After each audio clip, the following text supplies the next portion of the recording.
Welcome to Innersight, Health Optimization with Rudy and Sean. A lot of questions about creatine. I think a lot of people might be concerned about taking it, but it's been in the news lately quite often. And I think we're just going to chat around if it's good or bad.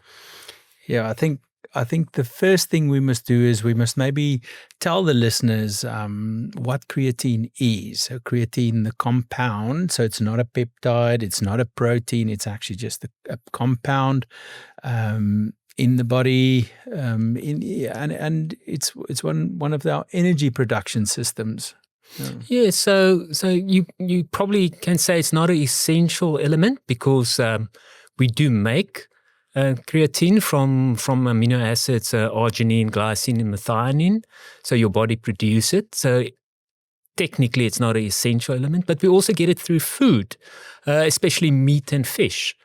But under certain circumstances, we need more than we actually produce, or sometimes we don't get enough in through our diets. Yeah, and I think I maybe want to shock our listeners a little bit because one of the questions it was who should take it. So, and in our research, we've gone through most of the newest articles and the oldest articles, and the consensus pretty much now is everyone should take it. So from old to young, and we'll go through it today, but we'll talk about how much and what you can expect and all that. But I think we need to get that out there. So if you're not taking it, you should be asking yourself, why not? Exactly. There's north of 600 publications on the use of creatine. And it's been around since 1993, commercially available. So that's north of 30 years available to take. And it became popular in that 92 Barcelona Olympics when some of the athletes, they said that creatine helped them in their performance. And then it was a bit of a hype. And I think over time, some people thought it might cause some side effects or it might be and have a negative impact. And then it moves into the realm of bodybuilders and athletes, and the general population. I don't know how much of the general population was still interested in creatine until recently, because of all the new studies that has been published. Yeah, let's go back and tell people exactly what creatine is. So creatine is a compound, as we said, made up of arginine, glycine, and methionine, and it's one of the four major energy production systems in the body. I like to take a view on it, to think how do you think about energy production in the body. So let's say you're going to a braai or a barbie, as the Aussies will call it, and you're going to start making a fire. So you have to have a match, you have to have some kind of fire lighter, and then you have to have logs, and then you have to put your meat on something. So if you think about this whole system, the lighting of the match, then that'll get to your fire lighter and then make your fire with the logs, and the fire will transfer. So creatine is actually this match in this whole process. So it's actually that first 10 seconds of energy production, high intensity energy. So if you think about a 10-second sprint, that is pretty much creatine. So, and for our scientists out there, creatine it goes into the body and binds with phosphate, and then donates that phosphate in to form ATP from ADP.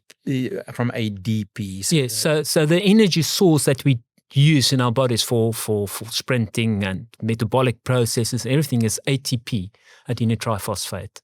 So that's exactly what it does. So we use that ATP to generate energy, because when you take that one phosphate off the ATP to make ADP, that energy that's released, that's the energy that you use. So the creatine that you mentioned is then donating that phosphate to that ATP so that you have that first 10 seconds of energy. So in essence, it supports that initial burst of energy. That's the sprint, that's a pull-up, that's a squat, that's that initial especially type 2 fiber support that it gives in muscle terms. Okay, and we get 1-on-1. So one molecule of creatine will give you from 8 ATP 1 boust of energy, Yes. 1 ATP. Yes, so that's the match. That's the match, and then you get the firelighter.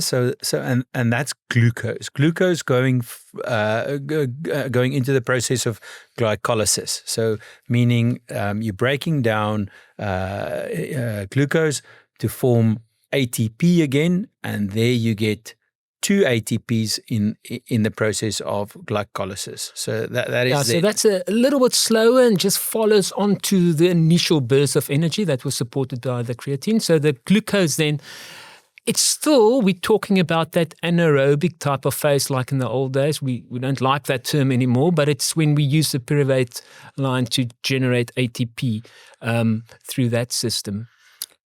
Good. And so now we've had glycolysis, we're into pyruvate or lactate, depending on how anaerobic a process is, and then you jump into that Krebs cycle. And into the Krebs cycle, depending how that electron chain, how you go down the electron chain, it's a longer process, but you get a lot of ATP, up to I think 34 ATPs in the whole process, but it's a lot longer. And that's the 800-meter athletes, those guys that beyond. Yeah, and then beyond that, we've got the big logs. So the big logs is pretty much your free fatty acids. So they sustain the fire for long, but they form embers. They don't have this fire. Okay, so that's the longer distance running and the zone 2 and all those guys in the free fatty acids. So now we know where creatine fits. I will bring the Bri grid in a little bit because that is protein. So protein, it doesn't give you any energy. It maybe glow a little bit, and when you touch it, it'll burn, but it doesn't really give energy as such as fire. So protein is not really one of our energy sources in the body. No. So now we know creatine is actually the lighter. So the more you have, the better your first 10 seconds. And that's why it helps bodybuilders so much, because they pretty much just do strength quick, and they don't go on forever. They want to be strong as possible. Yes, but it's also because it's fueling that fast twitch muscles, fibers. It's also important in the older person when you misstep and you almost fall. That quick reaction time, that's all fueled by ATP and supported by creatine and phosphate. So it's not just the bodybuilders. And I think that's where we're moving towards now, to understand that, yes, this is a bodybuilding supplement, but it is not. It's actually a supplement for all of us. So we said everyone should take it. So let's maybe break it down. Let's go. I think for the most interesting one for me was actually the adolescents, because most of the questions that came to us was, can my child take it? And I think in South African context with the rugby players, both men and women, for me, it's an absolute yes. So because it supports brain function so much, and it's now been proven that it can help with traumatic brain injuries. Yeah, so obviously when in that situation, it seems to be beneficial. Mm-hmm. I mean, if you look at the statement they make in that article, they feel very strong about that point, that people should not be discouraged to take creatine when they do any form of contact sports, because of the benefit they can get in brain protection in case they get a hit against the head. Yeah, almost to the point that they say that if someone tells you not to take creatine while you're doing contact sports, they might be liable for giving wrong information. Yeah, that's very interesting. Yeah. And again, I mean, for me, it brings back, you do have this normal creatine, so it's like you're making it yourself. So now you're just adding something that's going to make you better. So you've got more brain functions. And I think that's the other thing you have to say. The brain function gets better. You don't have to do anything more.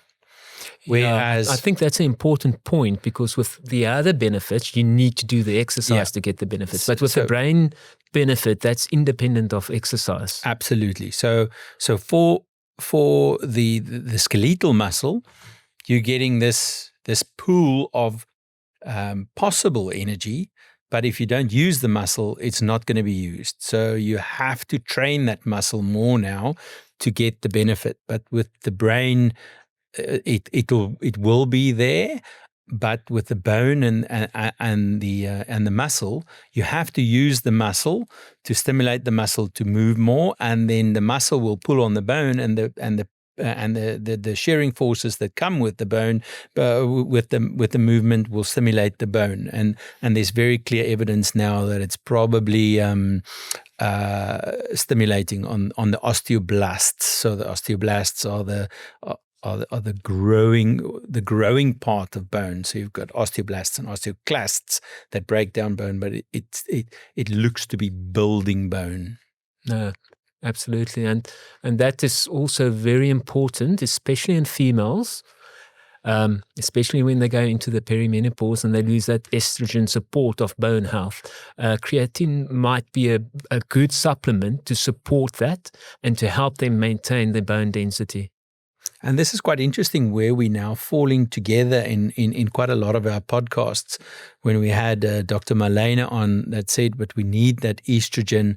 So now it shows we need creatine. We had Prof. Vernon here that we needed iron. So those three are really linked, and especially, I mean, I think the science now in the perimenopausal and the menopausal women is amazing. I mean, those three things for me is an absolute must. They must look at estrogen. They definitely have to look at creatine supplementation, and so that's very, very, very cool. Okay, so we said the bone health, we said the traumatic brain injury issues. More brain health is that they've done some studies in the older persons. It supports cognition, improvement in cognition, which is quite nice to know. Yeah, so cognition now, and then also a reduction in the chance of dementia. So that is nice to know. So you get the boom, the spark, the fire now, but also you can delay onset of dementia. Yeah. And in the younger population, it does seem that it works better when there's a demand on the brain. It's shown very positive results in sleep deprivation, so to improve cognition after sleep deprivation, or any situation where your brain is fatigued or stressed out. So I can think of exams as an example. I wish I took creatine in my exams when I was a student. So to come back then, our view is that most people and most families should have a pot of creatine in their cupboard. Yes, I think if we run through all the benefits of creatine, then people will understand that. But I think back in the day, there was a lot of loading of creatine through the supplementation, which sometimes produce some side effects, bloating and some GIT or gastrointestinal side effects. But these days we don't really see that because we don't load anymore. We just give a constant dose over time until the stores are saturated. So I think some of the side effects, or the bad name for creatine is it's better now. So. And I think maybe we should talk about that. These the misconceptions about creatine is that it's got this major list of side effects, and one of the biggest changes was this article in front of me by the International Society of Sports Nutrition that they put out in February of this year, the 12th of February in 2025, with 14 points, very, very clearly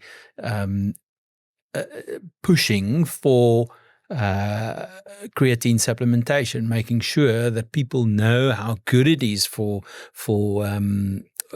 your health, versus that there's been no real clinical adverse effects in any of these studies. So we've got to talk about the kidneys, that it's not harmful to the kidneys, that it's good for not just for men bodybuilders, but for everyone, from your granny to with the brain to the little child. So and we'll go through that and just see that we don't have to cycle, we don't have to load, we just have to get a little bit of creatine in the background to supplement what your body already makes. So and I think people need to understand that your body makes about half of what you can have. So if you think about the store being full, you make about half of what you can have. So what we're talking about is adding this extra bit.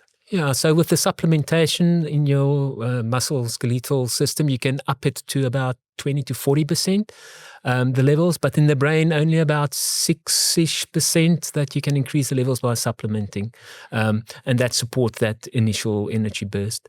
But moving back to the side effects, or so-called side effects, I think there's a couple of them. The first one is like it will make you bloat. So what is bloat? Bloat is, people talk about this puffiness that they get, which is not with creatine. It's not a puffiness as such. Yes, you retain some water in the cell, but that makes the cell more anabolic, and it makes the function of the cell better. And yes, you can look a little bit more toned, but definitely not puffiness associated with that.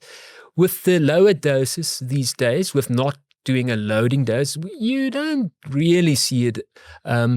Some people might still have a little bit of water, but that also settles over time. So I think for females and women taking creatine, that's one of the big things. Oh, but am I going to retain some water and I'm going to gain some weight on the scale? Not really. Yeah. So let's just bring that back. In the longer term, not really, but for the short term, you're going to get a bigger muscle, and a bigger muscle will weigh a little bit more. So you have to fill in that water, but it's water. It's nothing. So you're actually getting more lean muscle. Yes, and the water's in the cell. It's not outside the cell. It's not as if you develop some puffiness.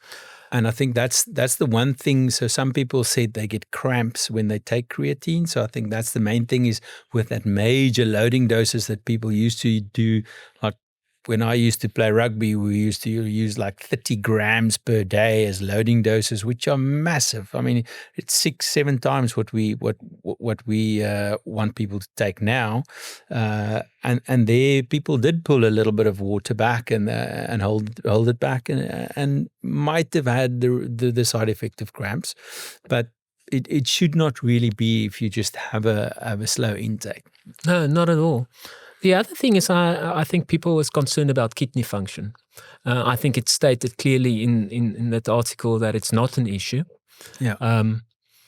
So I think we can put that behind us. And then that's basically because initially when people did some of the kidney functions, they will pick it up on the bloods. Yeah, just for our listeners, we probably just need to say why that became a problem. So because creatine is made in the body and is in the background in all your muscles, when the doctors that came in before us wanted to do kidney function, they wanted something that was quite stable in the body and that you could test in the blood and also in the excretion of the kidneys to understand how the kidney function is. And the breakdown product of creatine, the creatinine, is what was tested.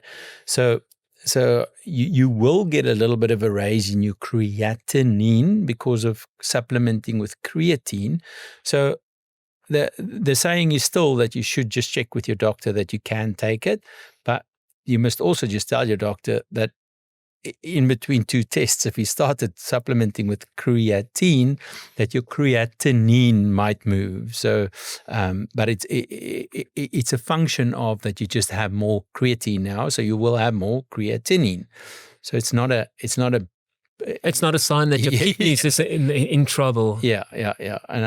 And again, with all these articles, there's been no clinical adverse events. I mean, that is massive to say.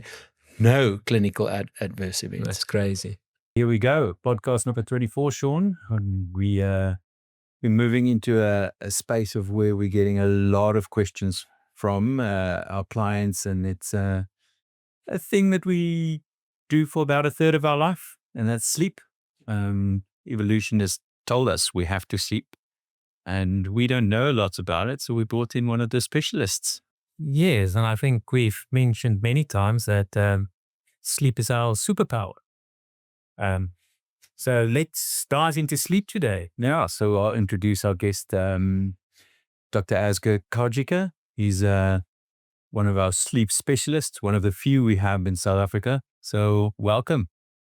Thank you very much. I'm glad to be here and talk about this very, very, very important subject. Great. We're gonna be sitting and learning. Okay. And I think we kick it off and maybe just say, why do we need sleep? What is the basics of why do we need sleep? It's literally a restorative and healing process that must happen. We are basically machines made out of cells. And any machine, if used constantly 24 hours a day without stop, will wear out. At least we have the ability to heal ourselves during sleep and through nutrition. And if all your processes are working very well, you should live a long, healthy life, barring anything like calamity or disease. So yes, at the end of a long day, when night falls, we are meant for sleep. So you can imagine shift workers, I feel very sorry for them, even to say from the start, when your whole shift and you sleep and you come home and it's light, etc., you know there's going to be a sleep issue there. You know, it's not sustainable long term, but people do it.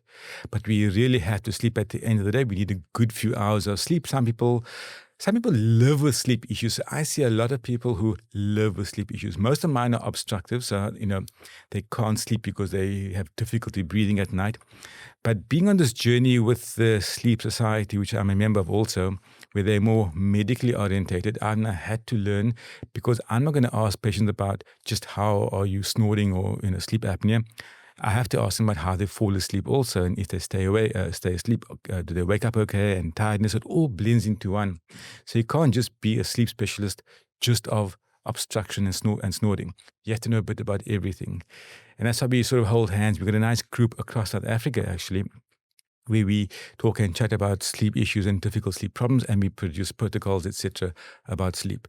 So yes, it's a big thing. It's getting bigger. There's lots of fads you see on Instagram and all these things, and maybe we can touch on some of those as part of the show.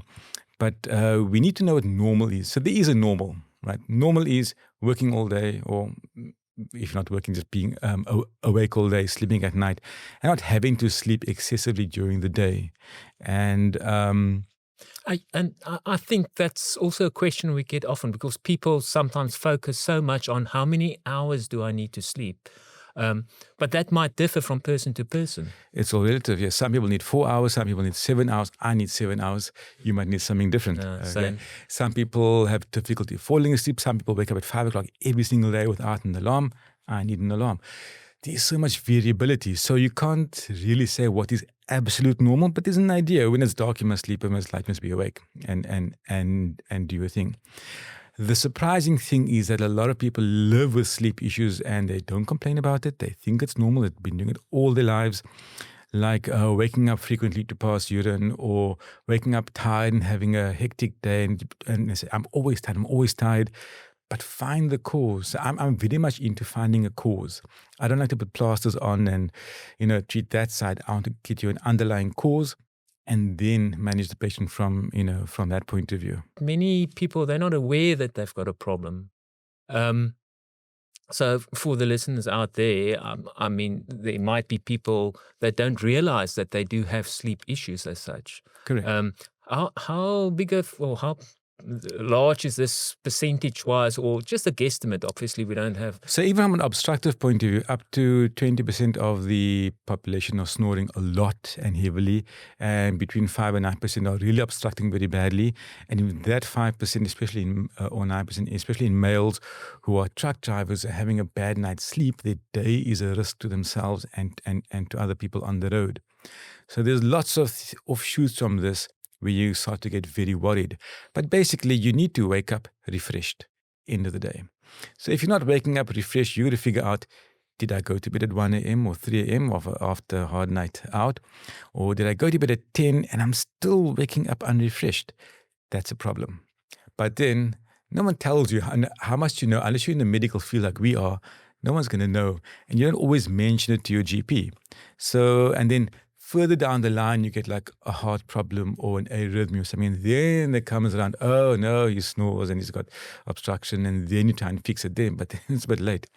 So how do we educate people on good sleep practices, both falling asleep and staying asleep, so that we can be more preventative? Because we want to be preventative as primary healthcare givers anyway.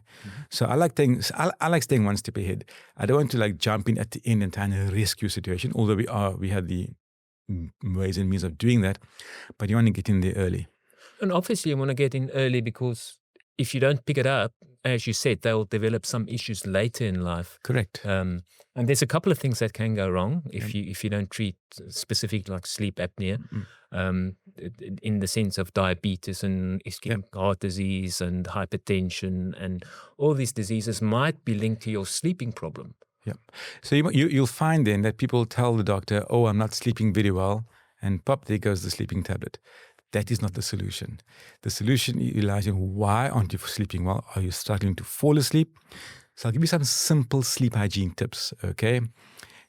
Caffeine and this adenosine receptor issue. Caffeine is a major culprit of sleep issues. So caffeine works in your body for up to 6 to 8 hours. So for up to 6 hours, it can stop you falling asleep or wake you up, in my experience, at 2 a.m. The 2 a.m. wake up is caffeine, in my anecdotal experience, okay? So a simple solution in those people who are susceptible to this is stop your caffeine by lunchtime or 3 o'clock in a latest. If you still can't fall asleep, just move that threshold a bit earlier. But you can instantly cure someone with insomnia by cutting out the caffeine. Another simple thing is not exercising after 7 p.m. because you're wired. You will not fall asleep very well. Certain statins, or statins are prescribed a lot, and they are meant to be taken at night. But some of them, the statins, will cause insomnia. So you have to recognize this. So instead of popping on a sleeping tablet, then rather move the statin to the morning or change to a non-statin cholesterol medication. And do you know which of the statins? It's all the statins basically. But so there's a risk. It won't happen to everyone. Same with caffeine. It doesn't happen to everyone. Some people say, "Oh, I can go sleep immediately after coffee." Most of them can. That's fine. But in people who are struggling with sleep, you must ask the question, "What's your caffeine intake?" And then it comes to green tea. People think green tea is very healthy, very high in caffeine. So it's got all the antioxidants, which you can get from red peppers. So you don't have to have green tea, So not at night. Especially at night. And people need it for energy in the morning. So if you're needing a strong cup of coffee every morning just to get going, you wonder, did I sleep well at night also? So coffee is good. It tastes very well. But it shouldn't be your daily pick-me-up for like that reason. It's got to be something like you're spoiling yourself almost, Not every single day. I always wonder about the coffee or the caffeine, is because, as you say, some people, like myself, I stop drinking coffee at 2 o'clock. Yeah. In daytime. Otherwise, I do have a problem. But there's many people, as you said, that can have a cup of coffee just after dinner, and then they can sleep without a problem. My question is actually, do they get good quality sleep with the caffeine, or is it also individual? So it depends on their receptors, but yes, they will sleep well still. So certain people are susceptible where they're overstimulated and they won't fall asleep. So it's normal tea, green tea, coffee, even normal tea. So if you dip a tea bag long enough, if you steep a tea bag long enough, the caffeine amount goes up also.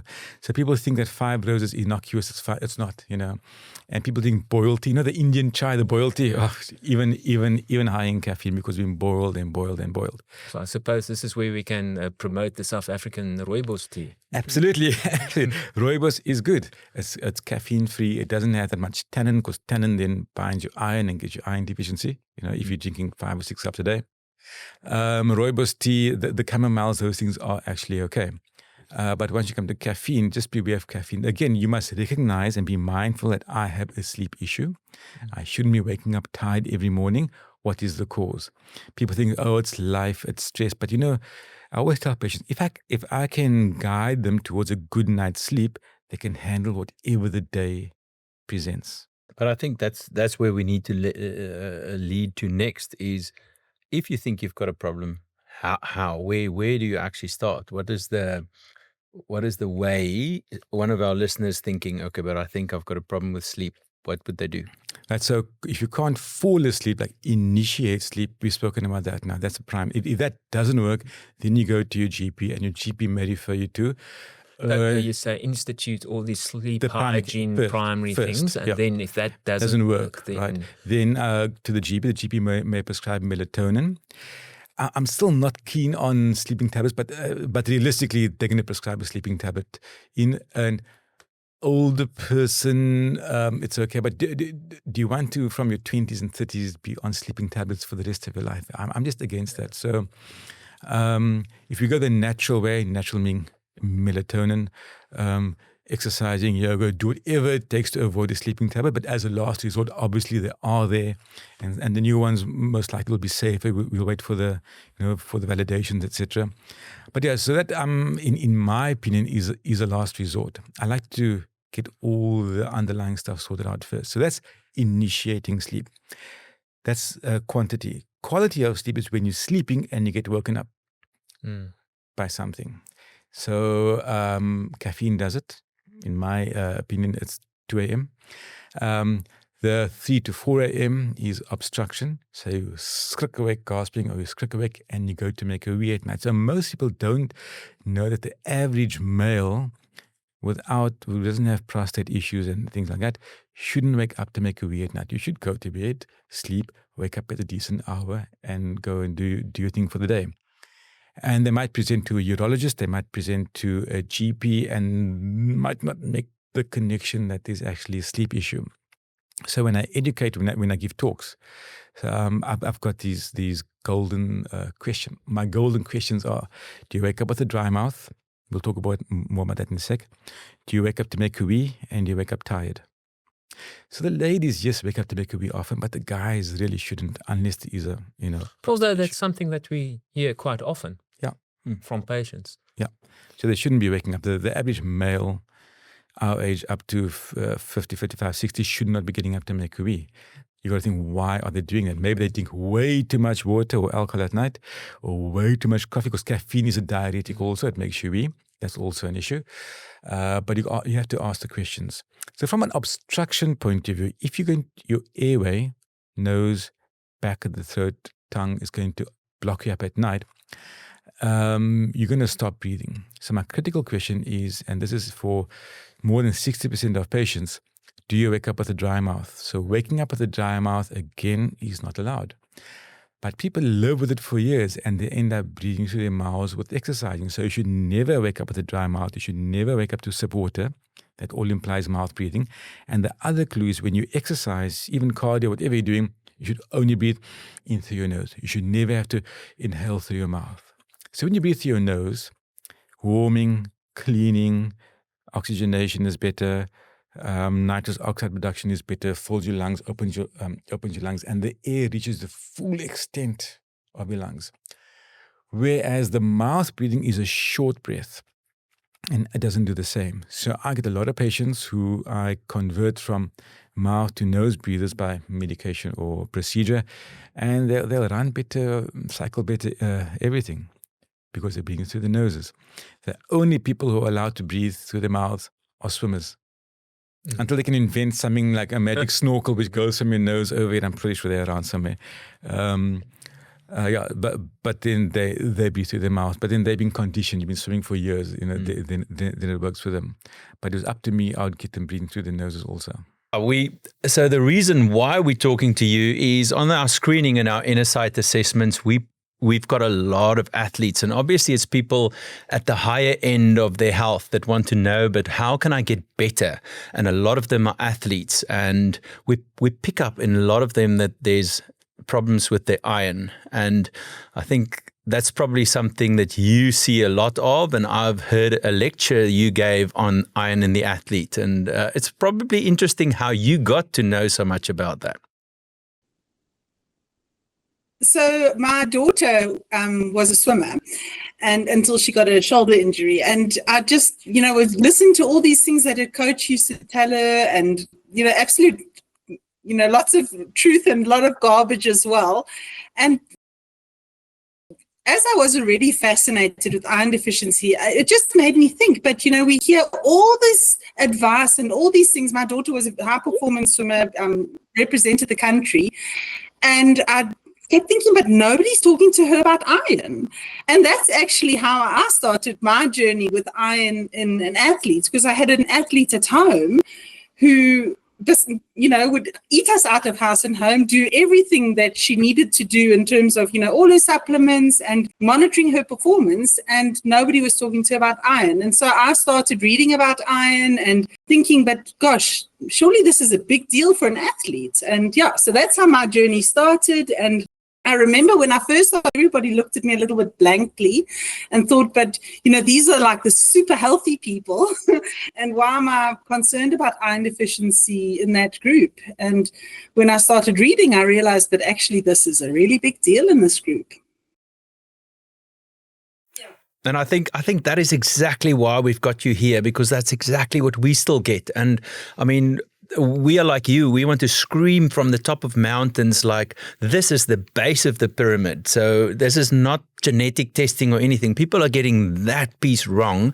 And it actually, when someone has as a limitation at their top end, they actually only realize, okay, but there's something more I can do. But that means the whole of the population are also struggling with that. And I think maybe I'm going to take you back in that journey to see how you actually got, because I mean, our ferritin is probably what we need to talk about. And I think when me and Sean were in the same class, and when we at med school, I didn't even really know the word ferritin. And I think that's probably what we need to start with as a base, is ferritin, that people can understand what that is. And Claire, the other thing is that what we see often is people will come in and then they said, yes, but they got tested and it was normal. And then when we actually look at the labs, we can say confidently that it's not normal. And I think that message still need to get out there, that how do you test for iron? Let's start at the beginning, the simple steps, and take it from there. Yeah. So you mentioned med school, and I think that is one of the biggest problems, is what we were taught about iron in med school, and also what we weren't taught about iron in med school. So, we all exited med school knowing how to manage, super complicated conditions. But I mean, if we're really honest with ourselves, how many lectures did we even get about how to manage the common cold? And I can confidently say I'd never had one. And I think it's very much the same with iron deficiency. And, often I start my talk saying that the most common nutritional deficiency in the world is iron deficiency. And yet, sort of conversation point is asking doctors, but how do we identify iron deficiency? And we still get it wrong. And it doesn't matter which audience you ask the question to on how to diagnose iron deficiency, we still get it wrong. It's sort of a bit comforting because they've done loads of studies elsewhere, and it seems like it's a global problem. People don't know how to identify iron deficiency. And I think the first problem or hurdle that we need to get over is that most people only start screening for iron deficiency once the hemoglobin is low. And I mean, by the time your hemoglobin is low, it's true, probably you've got iron deficiency. But if you look specifically in an athlete, but in anybody else as well, by the time your hemoglobin is low, you've been iron deficient for so long that now finally you have become anemic. But iron is a crucial metal that is needed for so much more than just hemoglobin. So the first myth that we need to bust is that I only screen for iron deficiency once my hemoglobin is low. The second myth that we need to bust is the so-called morphologic approach to anemia. So in other words, I'm only going to screen my iron or my ferritin when my MCV is below 80. Because, in med school, we all got taught, if your HB is low, the next step is going, what is my MCV? Is it big? Is it small? Is it normal? So if it's small, okay, well, then we're going to screen for iron deficiency. And the point is, by the time your MCV is low, you've really, that person is so depleted of iron, and yes, they probably are iron deficient, but what could I have done so much earlier? So my soapbox moment is to say we need to think about it long before this patient is anemic and long before the MCV is low. The third point is the labs get it wrong, and I don't know why. So the laboratory reference values are a major challenge, and especially for a busy, whether it's a GP, a physician, it actually doesn't matter what specialist it is. Most people cannot know the nitty-gritty about every little reference value. And what happens is you just look for the flag, H for high, no flag or an L. And in a busy practice, you are only going to respond to an H or an L. So whether this value is high or low. So if the laboratory fails to flag something as high or low, you are probably going to overlook it, no matter how good you are, because you trust the lab, don't you? Or you think, oh, I heard that lecture long ago, and this woman carried on about a 30, or she carried on about a 50. But this is now a 19, and the lab didn't say anything. So maybe they're just using a different instrument. And that is one of the things that worries me a lot. So this is now the person that's maybe decided, well, we're not going to wait for the MCV to be low. We're not going to wait for the HB to be low. Let's check the ferritin. Now the ferritin comes back as, let's say, 21. And there's no flag. So the GP or whoever's looking after this patient believes that this patient is fine. And we need to get to know our reference values if we want to seriously delve into treating iron deficiency. I want to bring our athletes into this and maybe ask you, an athlete, what will they feel? Because, it might be something like when they're in menopause, it's not the test, but what that you always feel as an athlete, what will they feel? How does it look in an athlete's mind or in their body? What will they feel in the day? So there's a really nice study where they looked at iron deficiency and the symptoms of iron deficiency. This study was done specifically in women, but it is the most recent data that we've got. So almost 100% of people with iron deficiency, and that's non-anemic iron deficiency, have got fatigue. So, and how that will manifest in the athlete is, they're just not performing quite the way that they wanted to perform. They are tired. And a lot of people will say they've just sort of got mummy brain, or they're just a bit foggy. These are symptoms of iron deficiency, shortness of breath, not reaching my optimal VO2 max, even as an athlete. But other people are really just much softer symptoms. They might be anxious, they might be depressed, they might be sad, not motivated for this very sport that they love. And they've lost their love for the sport, which for me would be the biggest loss of all, is to see somebody lose their sport. So the neurocognitive functions of iron deficiency absolutely cannot be overstated. And I think in a sportsman where your big match temperament and, getting yourself ready is really big. So that's another place. But then, your skin can become dry, you might bruise easily. There's lots and lots and lots of things that long before, and you'll notice that I never use the word pale. So nobody's going to say, well, this person's looking a bit pale. Yes, they will become pale. But long before that, the patient will have other complaints, which are much softer complaints that people might say, oh, we'll take a Serdep, just rest a bit. You haven't rested enough. You're overtraining. I also think that when people look at athletes, they think, oh, but they've got their diet dial in. They should be fine. But obviously, there's other reasons why they might be low. They've probably got a higher need of iron than the general population as well, and lose more than the general population. So yes, athletes generally follow a really good diet. So I know that some of the people that are listening are athletes themselves, and I'm going to try and explain hepcidin to a general population. But so yes, in good health, we absorb about 1 milligram of iron. So if we eat enough iron, we will absorb sufficient iron. Now, the paradox with being an athlete is that there's this hormone called hepcidin that gets released when your body is stressed. Now, being an endurance athlete, while being, something that makes all your friends very impressed with you, puts your body under stress. So now your body will release more hepcidin. And what hepcidin does, it blocks your iron absorption, which is counterproductive, isn't it? So now, because I have got this low-grade inflammation from having my big run or whatever sport it is that I was doing, now the release of hepcidin, no matter how much good iron I'm eating, no matter how much, whether I'm taking an iron supplement, yes or no, I've blocked the absorption of that iron. And that's one of the biggest reasons why athletes become iron deficient. It's not because they're not eating properly.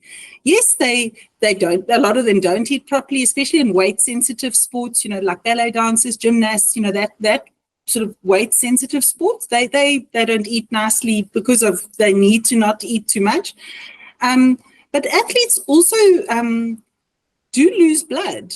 If you think of an endurance athlete, a lot of them get small bleeds in the gastrointestinal tract, often because of anti-inflammatories that they take, or just because they were running, and that by itself causes little bleeds.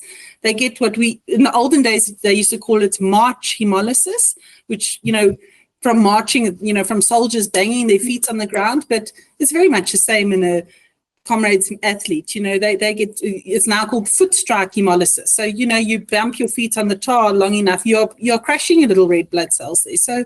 So yes, it's a whole spectrum of why do we get iron deficiency. So even in the face of plenty, I can become iron deficient. Absolutely. And I mean, there's so many athletes that, they just reach that plateau in their program. They can't get that to that next step.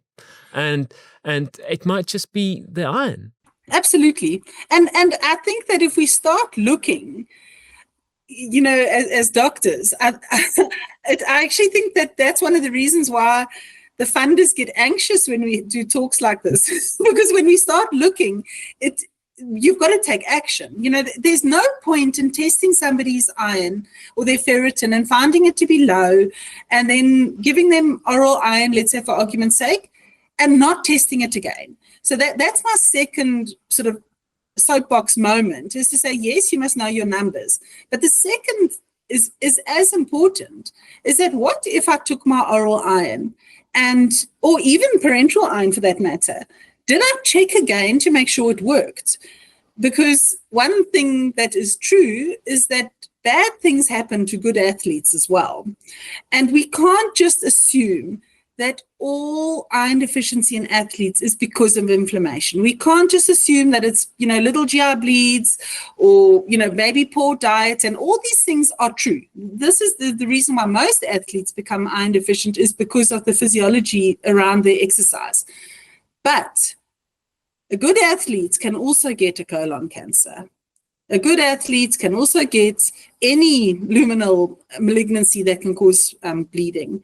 And I think that is sort of the sobering moment. We can all give as much iron as we like, but we are not only looking after an athlete, we're looking after a patient. And if that patient does not show an adequate response, despite compliance and despite all the things that we tell them to, take it with an orange juice, take it straight after training, and that iron or ferritin doesn't pick up, you are obliged to look a little bit deeper. I agree 100% there, Claire, and that's so important that you stated that. We can't just put a little plaster on the wound. We need to go ask the question why, and that's such an important point.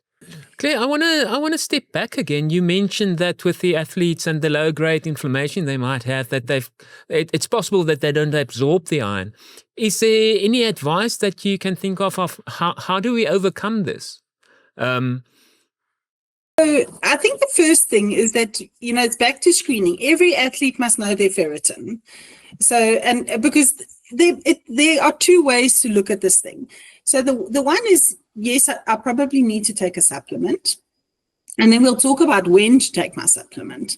And then the second is a supplement ever even going to work for me? Am I not the type of athlete that actually needs to get intravenous iron? And is this not a place that we need to start exploring more, is who are the athletes that no amount of supplements is ever going to work for? So So we need to start by knowing our ferritin. And I want to tell you, at my last iron talk, one of my friends, he's also a doctor, and I'm not going to say what specialty is because he's from a small specialty, and he listened with intent, and he gave me a hard time. And he went home, and the next day checked his ferritin, and it was 7. And he is a high performance athlete. So don't think that just because you're a doctor that you are exempt from getting iron deficiency. And importantly, don't think that because you are a man that you are exempt from getting iron deficiency. And don't think because you're a healthy man that you are exempt. It follows athletes like a shadow. Okay, so we need to screen. Then we need to take, obviously, a proper diet. But I think that, that's a talk all by itself. When do I take my supplement, and which supplements should I take? So the first is maybe the easier question to answer is when to take my supplement. So there's data in athletes to show that actually, straight after, which is counterintuitive, but that's what the data says. So straight after my exercise, that's when I should be taking my whatever supplement it is that I chose to take. So not in the evening, not before I train. So go and train, come home, have your orange juice and drink whatever iron it is that you have chosen for yourself or that your doctor has advised you to take. There are different iron formulations on the market, and I think that's a talk that would take more than 2 hours to go through. But I just want to warn you that in general, we advise against enteric-coated iron tablets. They cost a whole lot more, and there's zero benefit from taking an enteric-coated iron because you just sort of miss the whole place where the iron is absorbed. Side effects of oral iron is a problem for some people, and that is something where I think that we need to listen to our patients and listen to our bodies. And if you do feel nauseous, which is the most common complication of oral iron, I think that then you need to see, well, can I tolerate it, or can I change to maybe another iron formulation that doesn't cause nausea as much? And then, and if I can't tolerate that either, then you're definitely moving into the realm of somebody who needs to get parenteral iron or intravenous iron. I hope I answered the question. It felt a bit convoluted.